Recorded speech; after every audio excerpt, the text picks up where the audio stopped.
Good morning, students. I hope you all are safe and healthy. So, students, as you know, we were discussing the format of balance sheet, right? So, format of balance sheet के अंदर हमने काफ़ी detail में share capital के बारे में read किया था. आज हम सेकंड सब हेडिंग उठाएंगे, that is reserve and surplus.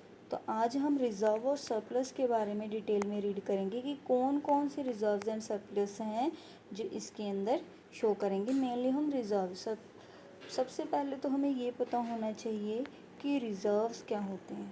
ठीक है, तो रिज़र्व क्या होता है, आपने जितना भी पैसा कमाया है उसमें से कुछ पैसे को सेट साइड अलग से निकाल के रख लेना, ताकि जब भी आपको ज़रूरत पड़ेगी तो फर्म की फाइनेंशियल पोजीशन को हेल्दी स्ट्रॉन्ग बनाए रखने के लिए आप उस पैसे को यूज़ कर सको. मीन्स एमरजेंसी में यूज़ करने के लिए जो पैसा अलग से निकाला है उसको हम कहते हैं रिज़र्व्स. बात आती है कि सरप्लस क्या होता है. तो अगर एक कंपनी है, उसने अपनी statement of profit and loss बनाई है, जो उसके अंदर अगर उसके एक्सपेंडिचर्स कम है, उसकी इनकम ज़्यादा है, तो उसको प्रॉफिट हो रहा है. ठीक है, तो उसी को ही क्या कहा जाता है, सरप्लस कहा जाता है. तो इन दोनों चीज़ों को, वो जो पैसा हमने अलग से रखा हुआ था और ये जो प्रॉफिट हमें हो रहा है, इन दोनों को कहाँ पर लिखा जाता है, कौन सी हेडिंग के अंदर लिखा जाता है, रिजर्व्स और सरप्लस की हेडिंग के अंदर लिखा जाता है. सरप्लस तो एक ही होगा, सरप्लस तो डिफरेंट टाइप का हो नहीं सकता, लेकिन जो रिजर्व है ना, एक कंपनी मैनी टाइप्स के रिजर्व्स बनाती है. ठीक है, बहुत बहुत टाइप के रिजर्व बनाती है. तो आपको मेन कुछ रिजर्व्स दे रखे हैं यहाँ पर, जिनके बारे में आपको याद होना चाहिए कि ये वाले रिजर्व को हम रिजर्व और सरप्लस के अंदर लिखेंगे. क्लियर. तो फर्स्ट नंबर पे हमारे पास आता है कैपिटल रिजर्व.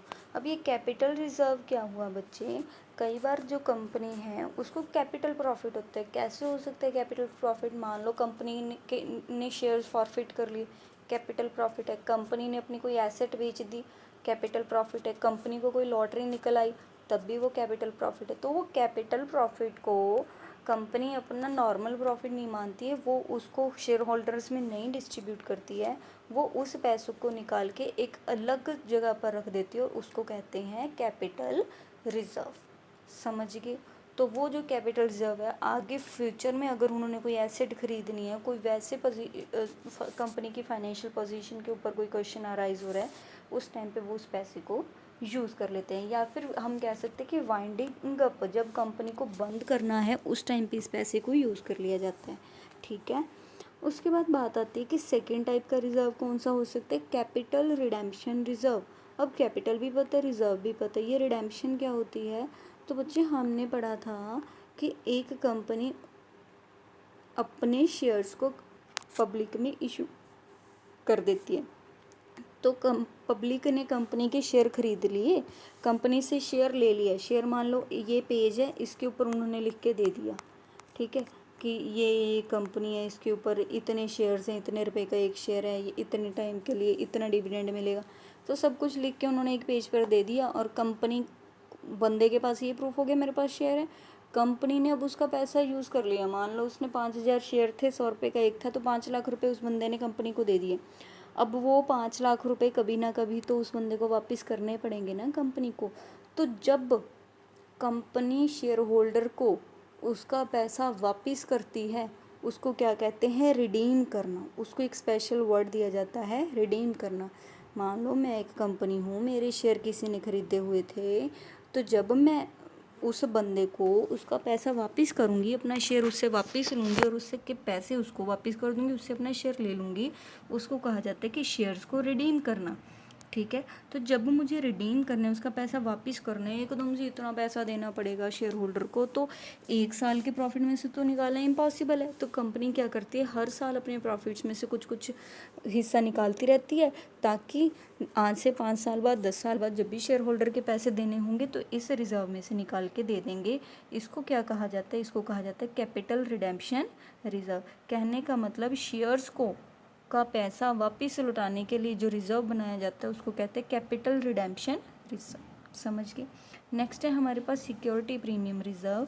देखो जो शेयर्स है ना, शेयर का हमने जनरली प्राइस हम 100 रुपीज़ मान के चलते हैं, लेकिन एक कंपनी मान लो उसकी रेपुटेशन बहुत अच्छी बन गई है और कंपनी के शेयर्स हर बंदा खरीदना चाह रहा है, उसको पता है इस कंपनी को प्रॉफिट बहुत होएगा और वो प्रॉफिट आखिर कर जाना तो हमारी पॉकेट्स में है, तो हर बंदा खरीदना चाहता है, तो कंपनी क्या करती है, अपने शेयर का प्राइस बढ़ा देती है। ठीक है। या कई बार क्या होता है कि कंपनी लॉस में चल रही होती है, कोई बंदा उसका शेयर खरीदना ही नहीं चाहता, तो कंपनी उसका अपना शेयर उसको 80 रुपये में देने को तैयार हो जाती है। इस सिचुएशन को तो कहते हैं डिस्काउंट और इस सिचुएशन को कहते हैं प्रीमियम पे। ठीक है। जब 100 रुपये की चीज़ 80 में बिक रही है तो उसको डिस्काउंट कहते हैं, लेकिन जब 100 रुपये की चीज़ 110 रुपये में बिक रही है तो उसको कहते हैं प्रीमियम पे। ठीक है। अब देखो कई बार क्या होता है, एक ये तो गया इशू के टाइम पे प्रीमियम, रिडेम्पशन के टाइम पे भी प्रीमियम होता है। कई बार कंपनी ने कहा कि आज मैं तुम्हें 105 रुपये दे रहा हूँ शेयर, तुम मुझे 105 रुपये दे दो एक शेयर के बदले में, लेकिन जब मैं तुम्हें लौटाऊंगा ना तब मैं तुम्हें 110 दे दूंगा, तो दोनों के दोनों ही प्रीमियम पे हो गए। तो जो रिडीम करने के टाइम पे भी प्रीमियम हो सकता है और इशू करने के टाइम पे भी हो सकता है। तो इस तरीके के जो प्रीमियम होते हैं ना उनको एक अलग से रिजर्व में दिखाते हैं, तो उस रिजर्व को कहते हैं सिक्योरिटी प्रीमियम रिजर्व। कि जो उसकी जो फेस वैल्यू था 100 रुपये से ऊपर जितना भी हमारा आ रहे हैं एक्स्ट्रा पैसा आ रहा है जा रहा है वो किसके थ्रू ट्रीटमेंट होगी, वो सिक्योरिटी प्रीमियम रिजर्व के थ्रू होगा। नेक्स्ट है हमारे पास डिबेंचर रिडेम्पशन रिजर्व।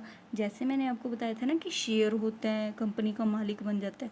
कई बार कोई बंदा कहता है कि भाई हमें तो भरोसा नहीं, क्या पता कंपनी डूब जाए, कंपनी को भी प्रॉफिट होए ना, मेरा तो पैसा डूब जाएगा, मैंने तो बाउंड भी हो गया कि 10 साल तक मेरे को कंपनी का मेरा पैसा भी नहीं मिलेगा, कोई प्रॉफिट भी नहीं हो रहा, मैं तो लॉस में चला गया।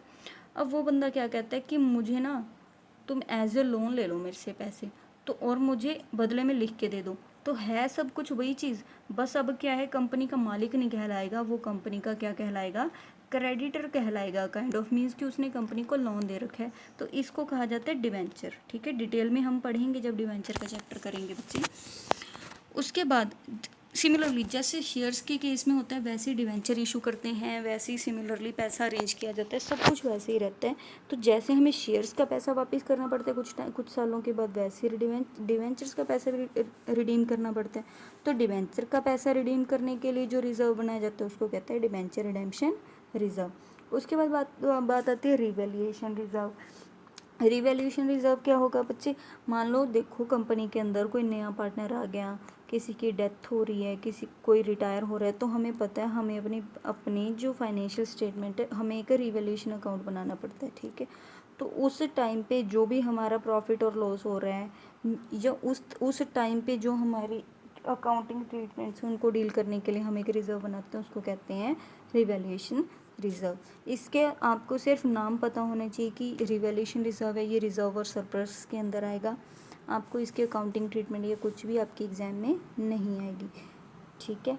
Similarly share options outstanding account, ये भी सिमिलर वही चीज़ है कि आपके जो शेयर्स हैं, ठीक है, वो आपने उनको ऑप्शन दे रखा था अपने एम्प्लॉयज़ को कि अगर आप चाहो तो आप खरीद सकते हो। ठीक है। तो ये क्या है, आउटस्टैंडिंग अकाउंट है, ये एक तरह का रिजर्व बना हुआ है हमारे पास कि हमारे अगर एम्प्लॉयज़ खरीदना चाहे तो वो खरीद सकते हैं। तो ये भी हमारा कहाँ आएगा, रिजर्व और सरप्लस के अंदर आएगा। इसकी भी अकाउंटिंग ट्रीटमेंट बच्चे आपको नहीं करनी है। नेक्स्ट आता है हमारे पास अदर रिजर्व्स। इसके अलावा कौन कौन से रिजर्व हो सकते हैं जो हमने ऊपर रीड किए हैं। इसके अलावा आ सकते हैं workman compensation reserve. Workman compensation reserve का मतलब क्या है, वर्कमैन कंपनसेशन, मान लो कंपनी हमारी फैक्ट्री में कोई वर्कर काम करता है, काम करते करते उसको फैक्ट्री में कोई चोट लगी तो हमें उसको मुआवजा तो देना पड़ेगा। मुआवजे को इंग्लिश में क्या कहते हैं, कंपनसेशन।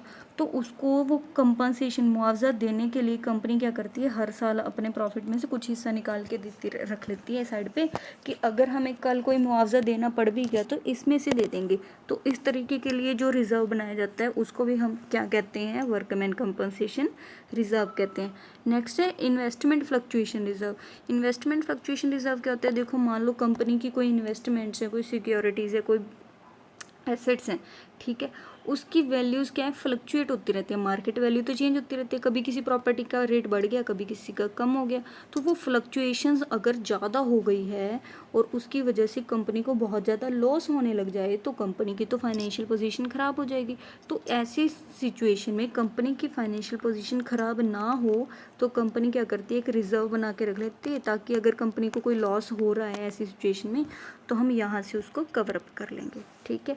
लास्ट में क्या आता है, लास्ट में आता है हमारे पास सरप्लस, और इसमें आप क्या लिखोगे कि आपने जो प्रॉफिट एंड लॉस अकाउंट बनाया था उसमें जो बैलेंस आया था वो लिखोगे आप, ठीक है। डिविडेंड, बोनस, शेयर्स, ये सारी की सारी चीज़ें आपकी कहाँ आएंगी बच्चे, रिजर्व और सरप्लस अकाउंट में आएंगे, ठीक है जी। सो स्टूडेंट्स, आपने इन सारे नेम्स को लर्न कर लेना है प्रॉपरली, और इसके बेसिस पे कुछ इलस्ट्रेशन दिए हैं और उनको सॉल्व करने का ट्राई करना है। Okay students, have a nice day, take care.